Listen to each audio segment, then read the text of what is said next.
El próximo 11 de septiembre la liturgia de la Iglesia Católica considera la parábola de Lucas 15:1-32, que en el fondo son 3 parábolas y es un capítulo completo. Recordemos que el Evangelio de Lucas es el Evangelio de los niños, de los pobres, de las mujeres, de la compasión, de la acción misericordiosa típica de Dios y de sus enviados. En el capítulo 15, que estaríamos como en el centro de todo el Evangelio y que encontramos estas 3 parábolas, hay unas claves que unen las parábolas de la oveja perdida, la dracma perdida y un hijo de una familia que se pierde, que llamamos el hijo pródigo. Esas claves que unen estas parábolas son el perder, encontrar, alegrarse. Y hay unas cantidades muy interesantes.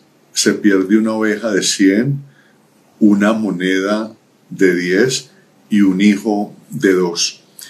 De manera que en este contexto es interesante preguntarnos qué claves de lecturas podríamos tener para acercarnos a este texto.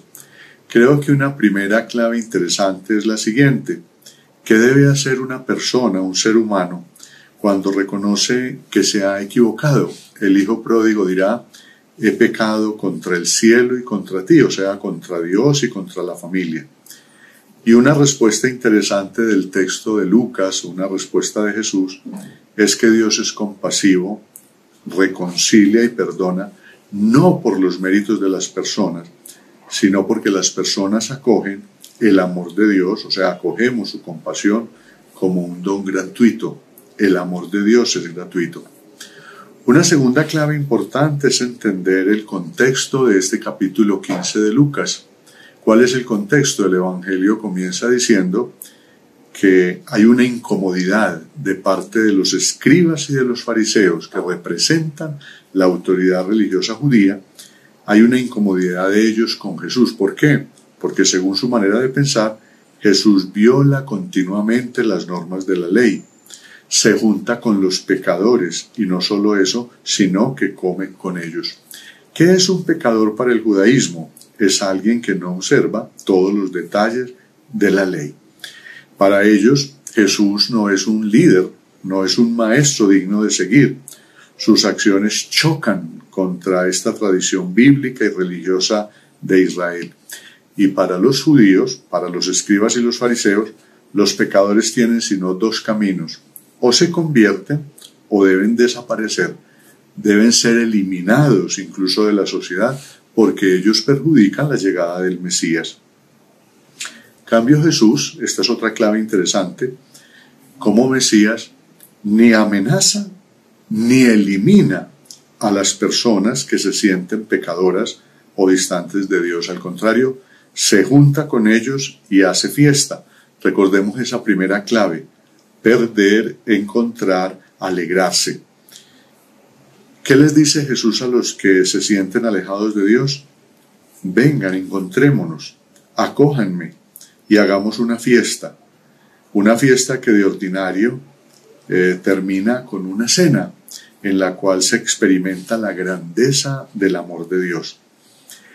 Otra clave interesante de este capítulo 15 de Lucas es que en el mundo oriental compartir una cena familiar significa comunión y comunicación de vida.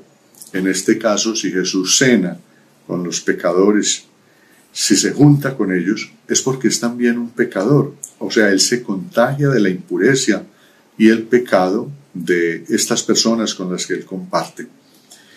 A quienes cuestionan este comportamiento de Jesús, entonces Él les dirige 3 parábolas, como ya lo dijimos, donde hay una pérdida.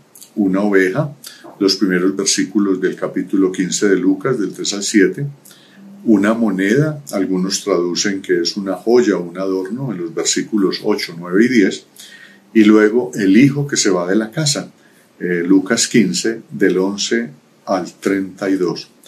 En este número 3 hay una totalidad. El número 3, una forma de leerlo en la Biblia, es un número que recoge todo el tiempo, el pasado, el presente y el futuro. De manera que este capítulo 15 de Lucas, llamado el capítulo de la misericordia, podría leerse como todo lo perdido en el tiempo que es recuperado por Jesús.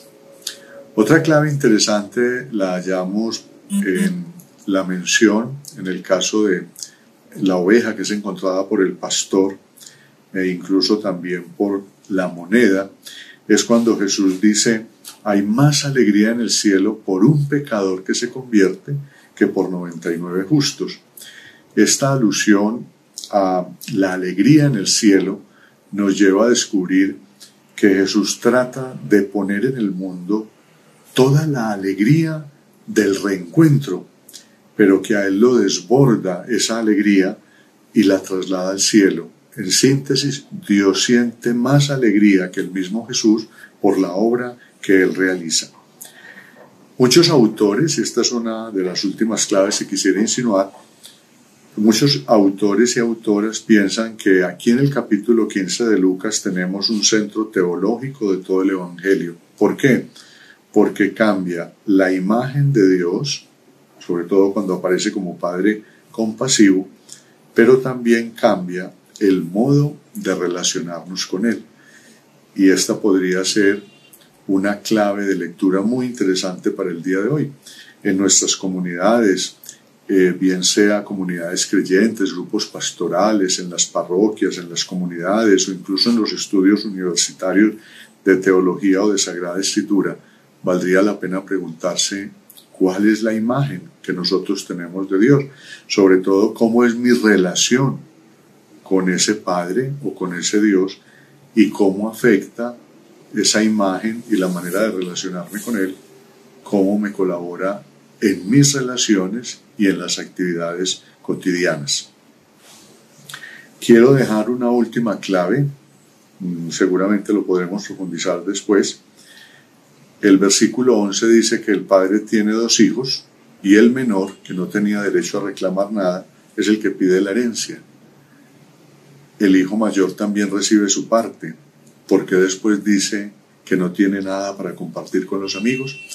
Que estas claves sencillas nos ayuden a profundizar en este texto. Les deseo un buen trabajo.